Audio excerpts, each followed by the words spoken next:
Maligayang pagdating sa channel na ang Biblia para sa lahat. Ako ang lumikha at namamahala sa channel na ito. Dito, makikita mo ang mga kawili-wiling nilalaman tungkol sa mga kwento sa Biblia. Mag-subscribe sa channel at i-click ang notification bell upang hindi makaligtaan ang anumang video.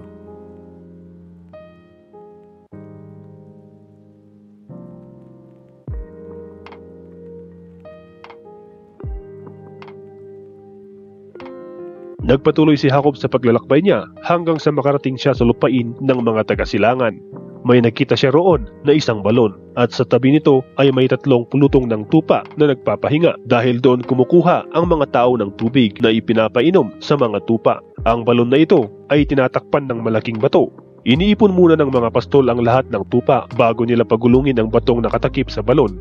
Pagkatapos nilang painumin ang mga tupa, muli nilang tinatakpan ang balon. Ngayon, nagtanong si Jacob sa mga pastol ng tupa, "Mga kaibigan, taga saan kayo?" Sumagot sila, "Taga Haran." Muling nagtanong si Jacob, "Kilala ba ninyo si Laban na apo ni Nahor?" Sumagot sila, "Oo, kilala namin." Nagpatuloy sa pagtatanong si Jacob, "Kamusta na ba siya?" Sumagot sila, "Mabuti naman. Tignan mo, paparating ang anak niyang si Raquel dito kasama ang kanilang mga tupa." Sinabi ni Jacob sa kanila, "Napakaaga pa at hindi pa oras para ipunin ang mga tupa. Mabuti sigurong painumin ninyo sila at muling ipastol." Sumagot sila, "Hindi namin iyan magagawa kung hindi muna maiipon ang lahat ng tupa. Kung nandito na ang lahat, doon pa lamang namin pagugulungin ang takip na bato para sila'y painumin." Nagsasalita pa si Jacob sa kanila nang dumating si Raquel, nadala ang mga tupa ng kanyang ama dahil siya ang nagbabantay sa mga ito. Pagkakita ni Jacob kay Raquel na anak ng tiyuhin niyang si Laban na kasama ang mga tupa, pumunta siya sa balon at pinagulong ang bato at pinainom ang mga tupa ng tiyuhin niyang si Laban. Pagkatapos, hinagkan niya si Raquel at napaiyak siya sa tuwa. Sinabi niya kay Raquel, "Anak ako ni Rebecca, kaya pamangkin ako ng iyong ama." Patakbong umuwi si Raquel at sinabi sa kanyang ama. Nang marinig ni Laban na nariyan si Jacob na pamangkin niya kay Rebecca, agad niya itong sinalubong. Hinagkan niya si Jacob at dinala sa bahay niya at doon sinabi ni Jacob kay Laban ang lahat ng nangyari. Sinabi ni Laban sa kanya, "Tunay na magkadugo tayo." Pagkalipas ng 1 buwan na pananatili ni Jacob kina Laban, sinabi ni Laban sa kanya, "Hindi mabuti na magtrabaho ka para sa akin na walang bayad dahil pamangkin kita. Sabihin mo sa akin kung ano ang gusto mong ibayad ko sa iyo." May 2 anak na dalaga si Laban, si Leah ang panganay at si Raquel ang nakababatang kapatid. Mapupungay ang mata ni Leah pero mas maganda ang hubog ng katawan ni Raquel. Dahil may gusto si Jacob kay Raquel, sinabi niya kay Laban, "Maglilingkod po ako sa inyo ng 7 taon kung ibibigay niyo sa akin ang kamay ni Raquel." Sumagot si Laban, "Mas mabuti pang ikaw ang mapapangasawa niya kaysa sa ibang lalaki. Manatili ka na lang dito."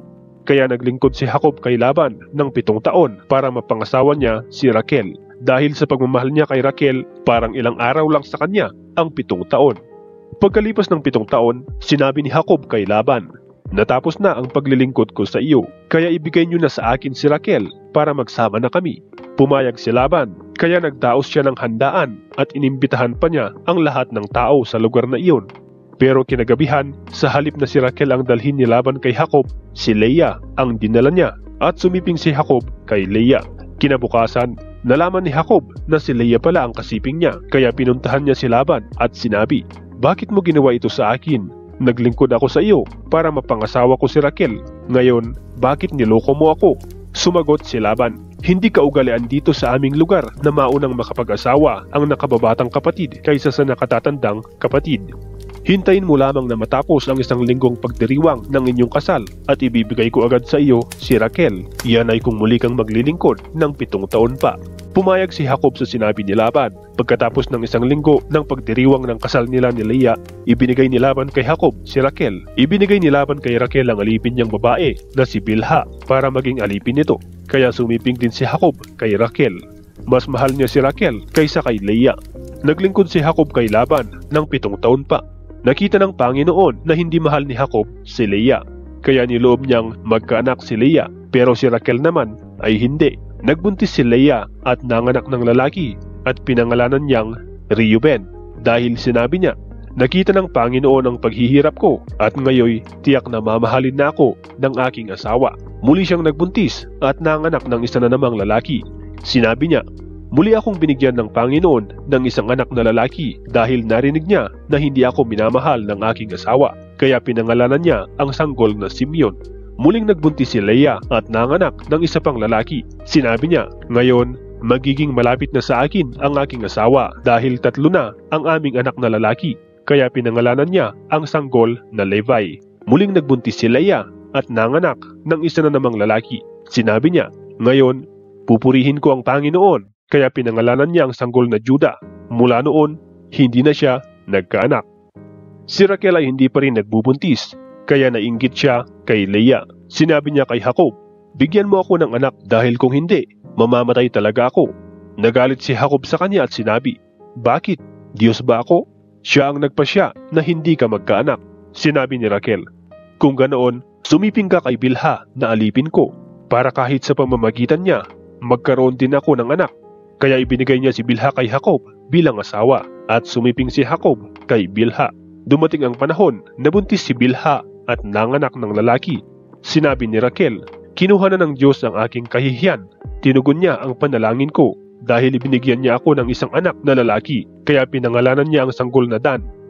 Muling nagbuntis si Bilha na alipin ni Raquel at nanganak ng lalaki na pangalawang anak nila ni Jacob. Sinabi ni Raquel, napakahigpit ng labanan namin bilang magkapatid at nagtagumpay ako, kaya pinangalanan niya ang sanggol na Neftali. Nang hindi na nagkaanak si Leah, pinasipingan niya kay Jacob ang alipin niyang si Zilpa. Nabuntis si Zilpa at nanganak ng lalaki. Sinabi ni Leah, parang pinalad ako, kaya pinangalanan niya ang sanggol na Gad. Muling nanganak si Zilpa ng lalaki na pangalawang anak nila ni Jacob. Sinabi ni Leah, lubha akong nasisiyahan. Ngayon, tatawagin ako ng mga babae na masiyahin. Kaya pinangalanan niya ang sanggol na Asher. Anihan ng trigo noon, pumunta si Reuben sa bukid at may nakita siyang tanim na mandragora. Kumuha siya ng mga bunga nito at dinala sa ina niyang si Leah. Pagkakita noon ni Raquel ay sinabi niya kay Leah, bigyan mo rin ako ng mandragora na dinala ng anak mo. Pero sumagot si Leah, hindi ka pa ba kontento na kinuha mo ang asawa ko? Ngayon, kukunin mo pa ang mandragora ng anak ko. Sinabi ni Raquel, kung bibigyan mo ako ng mandragora, pasisipingin ko si Jacob sa iyo ngayong gabi. Mag-aagaw dilim na nang dumating si Jacob mula sa bukid. Sinalubong siya ni Leah at sinabi, kailangang sa akin ka sumiping ngayong gabi dahil binayaran na kita kay Raquel ng mandragora na dala ng anak ko. Kaya sumiping si Jacob kay Leah ng gabing iyon. Sinagot ng Diyos ang panalangin ni Leah at siya'y nabuntis na ikalimang anak nila ni Jacob. Sinabi ni Leah, ginantimpalaan ako ng Diyos dahil ibinigay ko ang alipin ko sa aking asawa, kaya pinangalanan niya ang kanyang anak na Isakar. Muling nabuntis si Leah at nanganak ng lalaki na ika-6 nilang anak ni Jacob. Sinabi niya, binigyan ako ng Diyos ng mabuting regalo. Pararangalan na ako nito ngayon ng asawa ko dahil nabigyan ko na siya ng 6 na anak na puro lalaki, kaya pinangalanan niya ang sanggol na Zebulun. Hindi nagtagal, nanganak si Leah ng babae at pinangalanan niyang Dina. Hindi rin kinalimutan ng Diyos si Raquel. Sinagot niya ang kanyang panalangin na magkaanak din siya, nabuntis siya at nanganak ng lalaki. Sinabi niya, inalis ng Diyos ang aking kahihiyan, kaya pinangalanan niya ang sanggol na Jose. Dahil sinabi niya, naway bigyan ako ng Panginoon ng isa pang anak. Pagkatapos na ipanganak ni Raquel si Jose, sinabi ni Jacob kay Laban, pahintulutan niyo po akong makauwi sa lugar namin. Ibigay niyo sa akin ang mga asawa ko na ipinaglingkod ko sa inyo at ang mga anak ko dahil babalik na ako sa amin. Nalalaman niyo kung paano ako naglingkod sa inyo. Sumagot si Laban, kung maaari, huwag muna. Ayon sa pagpapahula ko, nalaman ko na pinagpala ko ng Panginoon dahil sa iyo. Sabihin mo lang kung magkano ang ibabayad ko sa iyo at babayaran kita. Sinabi ni Jacob, alam mo kung paano ako naglingkod sa inyo at kung paano dumami ang mga hayop ninyo dahil sa pag-aalaga ko. Nang dumating ako rito, kakaunti pa lang ang mga hayop nyo, pero ngayon ay napakarami na. Pinagpala kayo ng Panginoon dahil sa akin. Ngayon, dapat na sigurong magsumikap ako para sa sarili kong sambahayan. Nagtanong si Laban, ano ba ang gusto mong ibayad ko sa iyo? Sumagot si Jacob, huwag niyo na lang po akong bayaran. Ipagpapatuloy ko ang pag-aalaga sa mga hayop ninyo kung papayag kayo sa kondisyon ko. Titignan ko ngayon ang mga hayop nyo at kukunin ko ang itim na mga tupa at batik-batik na mga kambing. Iyon na lang ang pinakabayad nyo sa akin.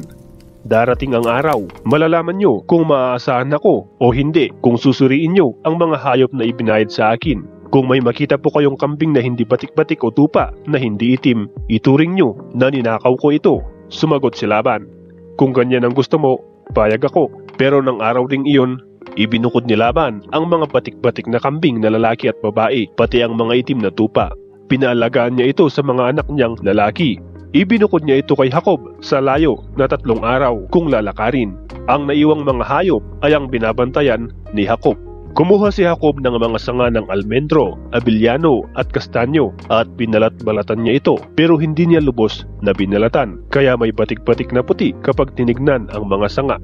Inilagay niya ang mga sangang iyon sa harapan ng painuman ng mga hayop para makita ng mga ito kapag iinom sila. Doon sa harapan ng mga sanga nagkakastahan ang mga kambing kapag umiinom sila. Batik-batik ang mga anak nila kapag nanganganak sila. Pero iba ang ginawa ni Jacob sa mga tupa. Habang nagkakastahan ng mga hayop na ito, pinapaharap niya sila sa mga batik-batik na kambing niya at sa itim na mga kambing ni Laban. Kaya nakaipon din si Jacob ng sarili niyang mga hayop at hindi niya ito isinama sa mga hayop ni Laban.